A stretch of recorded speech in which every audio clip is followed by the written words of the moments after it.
kaanak, yung mga ninuno namin, hindi naman ninyo binibigyan ng recognition. Iilan lang yan sa may mga national prominence. Like Bonifacio, Aguinaldo, Rizal, blah, blah, blah. Pero pagdating sa mga probinsya, like Camarines Sur, Cebu, Samar, wala na, na-dilute na. Habang lumalayo, nabubura. May, no? Ito, Yes, sir. itanong ko sa inyo. Kayo ba ay meron kayong mga family gatherings? Kayong mga Bonifacio? Taon-taon, sir, sinusubukan naming tipunin yung pamilya. Okay. Pero kung siguro po masasabing walang pondo, Okay. hindi rin po na itutuloy na Okay. yung gatherings. May mga yung iba pong nag-iimbita, pero pagkatapos po nun, hindi siya yung talagang tuloy-tuloy. Lagi pong ang nangyayari, isang grupong mag-organisa, susunod po ibang grupo na naman. So, ganito, no? Sa magkakapatid na Bonifacio, ilan yan? Andres, Procopio, 6 po sila. 6 sila. Yes, sir. Okay. Ilang lalaki? 4 na lalaki po. Okay. Tapos ikaw, ang linya mo kay... Procopio po. Okay. Para lang matandaan ng mga manonood, sino yung mga nakatulan, di umano? Nung panahon po kasi nila ang aktibo sa Katipunan, si Procopio, saka si Andres. Okay. Dahil po siguro yung iba mga nakakabata, Oo. saka yung pong dalawa babae, hindi po nila isinasama. Siguro po tumutulong, pero hindi po yun talagang para makilala na miyembro ng Katipunan. Okay. Bali parang suporta lang po. Siyempre kapatid nila, miyembro, hanggang ganun lang po. Sa pagkakaalam mo, sa mga kwento-kwento mo, anong pagkaalam o kwento-kwento lang sa pamilya tungkol kay Andres, and then pagkatapos niyan, pumunta naman tayo kay Procopio. Anong mga isalaysay, uwi ka nga? Si Andres Bonifacio po, sabi nila, 'di ba, mahirap siya, pero ang totoo po, may kaya sila eh. Yung kumbaga po sa estado ngayon, middle class family. Oo. Nagkataon lang po na maaga siyang naulila, kaya Ba't siya maagang naulila? yung po kasing magulang niya namatay sa sakit dahil sa pagtatrabaho. Okay. Kaya po siya ang tumayong padre de pamilya na para dun sa mga kapatid niya. Okay. Pero bagamat ganun po yung estado niya, sinikap pa rin niyang maging edukado, pinag-aaral niya yung kanyang sarili, marunong po siyang magbasa, Okay. marunong ng ibang lengguwahe. Okay. Kaya po kaya niyang makihalubilo kahit sa mga taong nasa mataas na estado. Kaya nga po, kahit sabihin na ganun ang kanyang katayuan, nakilala niya sila Jose Rizal, na alam naman natin kung ano po ang estado sa buhay. Sumama nga siya sa La Liga Filipina eh. Isa siya Opo. sa mga tao doon sa La Liga Filipina. Oo. Opo. And then, at ang kadalasan nakikita natin kay Andres Bonifacio, yung parang kamisa di chino Opo. na parang naka-t-shirt. Pero, oo, at nakapaa. Pero ang totoo doon, ang suot niya ay parang katulad mo, na naka-Amerikana, di ba? Naka-Amerikana Yan po ang siya, tunay nakasapatos. na pananamit ni Bonifacio. Yes, right. Tsaka he was a member of the Mason. Yes, correct. That's true. Ang mga member ng mga Mason doon, yung mga Estrado, yung mga nasa taas ng lipunan. Magaling magsalita. Magaling magsalita. Kailangan ka magaling magsalita dyan kasi hindi ka papasa dyan kung hindi ka magaling magsalita. Opo. So, naka-Amerikana siya actually.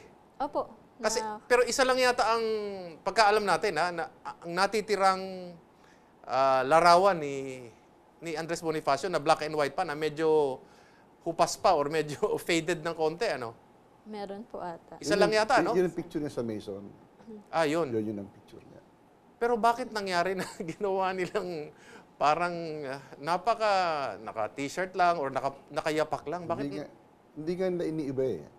Ang problema sa ating kasaysayan, kung yun na lang, hindi nila iniiba. Katulad ng, for example, yung first shot, alam ko sinasabi, yung digmaang Amerikano, ang nangyari daw sa bridge ng San Juan. Hindi daw totoo yan eh. I mean, for the past 50 years, Ganon.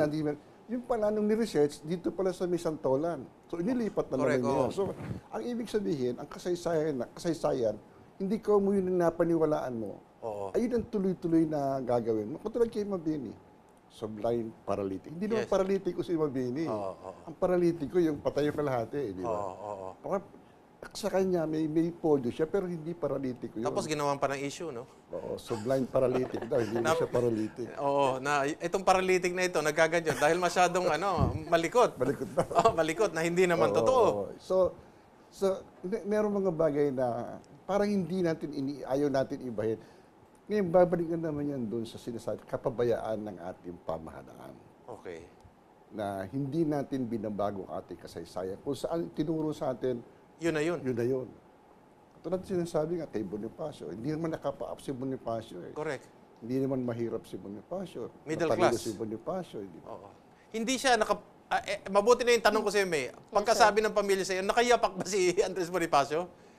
Yun kasi sir, yun nasa history eh. So, nung bata ako, yun din yung alam ko sa Pagkaalam mo, kanya. nung tinatanong-tanong mo sa pamilya mo naman. Hindi naman sir eh, hindi naman po. Later on, hindi talaga siya nakayapak. Oo. Siguro explanation nun, Eric, kasi yung demand of the masses, ang mga masses doon nakapae. Okay. Diba? So, sinama na siya ron. Ibig mo sabihin na-hijack. Na-hijack na siya. Na-hijack ng Yung mga image kaliwa. Sabihin na natin, hina-hijack ng mga kaliwa. Oo, yun ang Oo. image na ginawa. Samantalang, Oo. hindi naman yun. Dahil unang-una, ito wag naman magagalit. Oo. Yun ang ating mga ibang mga historian. Oo. Kung wala kang sinabi noong panahon na yun, wala susunod sa'yo. Correct. Correct. Kailangan matalino kami, pinag-aralan ka, nasa itnan. You had leadership qualities. Yes. Yun ang panahon na yun, ganun yun eh, di ba? Mga ilustrado, kung saan ang bahay mo, nasa pueblo ka, nasa poblasyon ka. Pero Yun. taga-Tondo talaga si Bonifacio. Yes sir. Okay. Saan pwede ba saan sa Tondo siya nakatira? Kung matatandaan mo lang, kung matatandaan mo lang. Sa Ilaya. Sa Ilaya. Ilaya sila. Sa Ilaya. Doon din sila yung sa Katipunan, doon din na ginawa yun. Doon din ginawa. Yes sir. Okay, so ano pang alam mo kay Bonifacio bago tayo mapunta kay Procopio? Na natatandaan mo lang sa mga kwento-kwento. Yun din sir, tulad nung nasulat na sabi, pikon siya.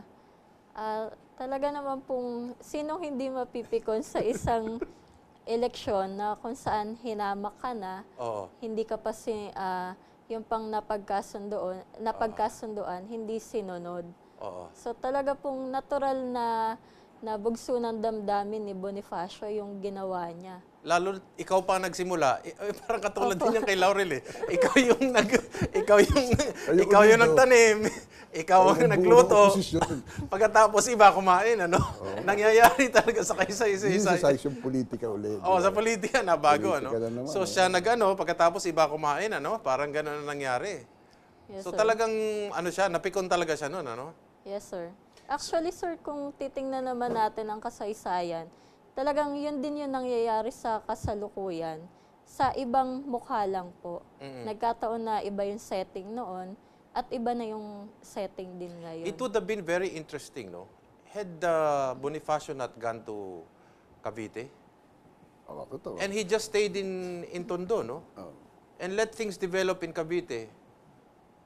I wonder how Philippine Revolution would have Oh, evolved. very different. Very different. No, di ba? Oo.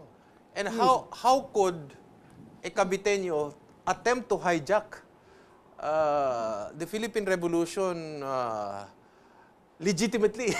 Hindi, because obviously you cannot have two revolutionary I organizations. think yung salita, yung moral ascendancy na wala kay Si Bonifacio ang may moral ascendancy. Siya yung Oo. meron eh. Pagkatapos noon, sinasabi nga kanina ni Andrea, pagkatapos ng eleksyon na yon, sa totoo lang, That was the incident that was necessary. nag-alisa na, hindi na sumama sa revolusyon. More than siguro kalahati ng mga nandun sa Cavite, nag-uwi na, Oo. hindi na sumama sa revolusyon. So, from the very start, the revolution of Bonifacio was really doomed. Wala na yung mga tao na disillusion, na frustrated, na-expect nila na magkakaroon na tinatawag na united and disciplined na republic. Actually, before, gusto ko lang sabihin, yung kay Bonifacio, republika na yun eh. Republika Yes. na Katagalugan Yes, na yun yes. eh. Alam ko yan. So, Pero yung Katagalugan na yan actually means everybody. Na-define yan eh. Malinaw yan sa definition. Buong Pilipinas actually ang ibig niya sabihin. if I may add, yung Katagalugan kasi sasabi, mga taga-ilog. Yes, yes, Na correct. considering na yung Philippines, maraming ilog. So, those who live, sa mga riverbank, kasali ka. Saklaw na yung buong Kasi Pilipinas. taga-ilog ka. Yun ang root word eh. Okay. Well, Republica will be right back after these few reminders. And May, itatanong ko lang sa iyo, tuloy lang natin kung ano nangyari doon sa pagkadinig mo nung nasintensyahan sila, saan sila binaril, ano nangyari sa mga buto nila. And then Roy, we're going to discuss about yung Balangiga Balangiga. massacre kasi sinasabi nila yung mga Pilipino daw ng massacre doon. Pagkaalam ko, ang Amerikano na massacre doon sa pagbalik po ng Republika.